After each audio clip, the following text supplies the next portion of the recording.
Bwana, tunachunguzwa na FIFA, hatimaye na sisi tumekutwa. Tutatoka salama kweli? Watupige pini, maana mauzo yameshakuwa mengi sana. Eti tupige pini. Maneno yamekuwa tujifunze. Wachunguze kama kuna maongo wanayaona, basi wachukue na nini? Wamalize kila kitu. Malize kila kitu. Sasa tutashiriki vipi michuano ya kimataifa? Uone kwamba ranki zitashuka? Tushuke kwa sababu mauzo ya sababu ndio mpira wetu tunajipata tunajua. Unadhani ni nani tunatakiwa kumtupia lawama endapo tutafungiwa? TFF, viongozi wa TFF ndio wanazingua. Sio Simba na Yanga tena wala bodi ya ligi. Wote hao wanahusika wote. Watu wakishafunza tajifunza hata rudia tena. Nyie mashabiki mko tayari vilabu vyenu vya Simba na Yanga kutoonekana michuano ya kimataifa na timu ya taifa? Tuko tayari. Kama kuna maombi na watu tayari. Tuko tayari sisi. Bwana, mimi nashukuru sana kutoka Magu. Unajua bwana, tunachunguzwa na FIFA, hatimaye na sisi tumekutwa. Tutatoka salama kweli? Watupige pini, maana mauzo yameshakuwa mengi sana. Eti tupige pini. Maneno yamekuwa tujifunze. Wachunguze kama kuna maongo wanayaona, basi wachukue na nini?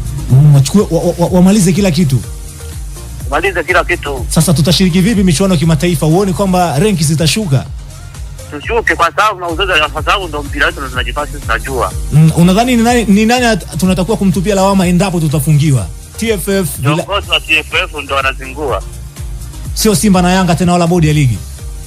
Wote hao wanahusika wote. Watu wakishafunza tajifunza hata rudia tena. Nyie mashabiki mko tayari vilabu vyenu vya Simba na Yanga kutoonekana michuano ya kimataifa na timu ya taifa? Tuko tayari. Kama kuna maombi na watu tayari. Tuko tayari sisi. Bwana, mimi nashukuru sana kutoka Magu. Unajua ongea na Frank kutoka Mwanza hapa. Bwana, Frank kutoka Mwanza. FIFA hawa hapa miezi miwili ya uchunguzi. Tunatokaje?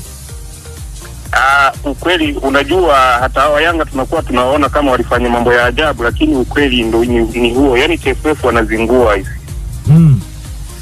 Kwa sababu hebu muulize nani msemaji wa Mtibwa mpaka leo hii hawajakabidhiwa hata ile hundi kwamba wanapata shilingi ngapi. Kwa hiyo ile ligi daraja la kwanza haina mshindi. Ina mshindi. Na mdhamini hayupo. Yupo. Hajatoa hela au ametoa hela? Katoa hela, katoa kombe, kila kitu. Kombe haya sasa waulize kama wamepewa au wanajua kwamba ni shilingi ngapi wanapata kwenye huo ubingwa wao. Sasa si hawajafuatilia mpaka sasa.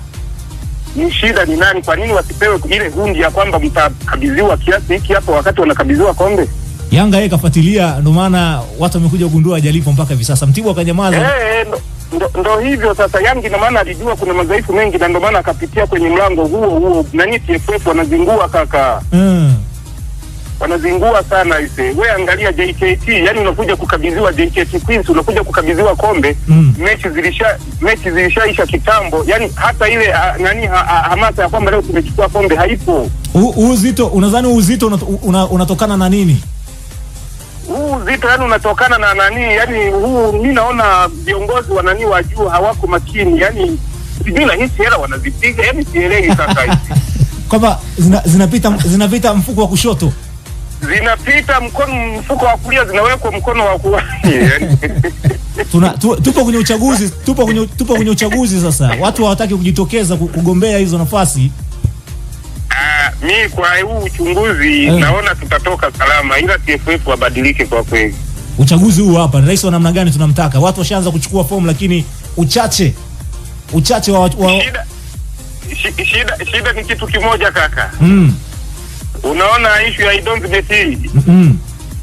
Yaani ndio itawabwaga watu wengi sana. Alimayai nimeona jana amechukua fomu, lakini naona yani ni hatari.